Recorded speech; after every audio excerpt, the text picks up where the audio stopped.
आमच्यासोबत घोडके साहेब आहे आणि हे स्वतः एक GST किंवा इन्कम टॅक्स रिलेटेड कन्सल्टंट आहे. हा यांचं प्रोफेशन आहे आणि इथे हा यांचं ऑफिस आहे. व्ह्यूअर्स, तुम्ही क्लिअरली बघू शकता या ऑफिसमध्ये पूर्ण पाणी साठलेलं आहे आणि आता तरी यांनी स्वतः कम्प्युटर्स आणि काही वस्तू काढून पाणी कमी केलंय. तरी माझं मत इथे बऱ्यापैकी नुकसान झालं. घोडके साहेब काय म्हणाल, किती नुकसान झालं? सगळं ऑलमोस्ट सगळं म्हणजे आमचे 5 कॉम्प्युटर लॅपटॉप ह्याचे सगळं खाली पडले होते. टेबल उचलून अशी कॅमेरा तुम्ही आतमध्ये दाखवा. उचलून आत पडल्यासारखी होत होती. आत येत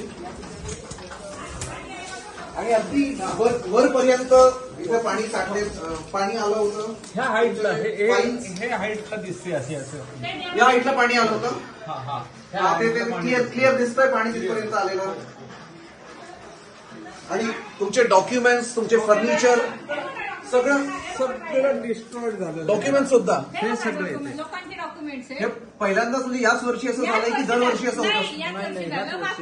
प्रशासनाकडनं काय कम्युनिकेशन किंवा काय अजिबात इन्फॉर्मेशन नव्हतं की पाऊस मुसळधार पाऊस होणार आहे किंवा इथे पाणी भरती आहे? आम्हाला पहाटे 4 वाजता सोसायटीतल्या लोकांनी सांगितलं की गाडी काढा. आमची गाडी म्हणजे व्ह्यूअर्स, तुम्ही क्लिअरली बघू शकता सोसायटीने जेव्हा यांना सांगितलं गाडी काढायची किंवा पाणी मुसळधार पाऊस येणार तेव्हा यांना कळलं. येईपर्यंत पाणी पूर्ण भरलं, काही करता आलं नाही आम्हाला. पण हे जेव्हा इथे ऑफिसला आले तेव्हापर्यंत ऑलरेडी पाणी इथे भरलेलं होतं. इथे तुम्ही क्लिअरली व्ह्यूअर्स बघू शकता.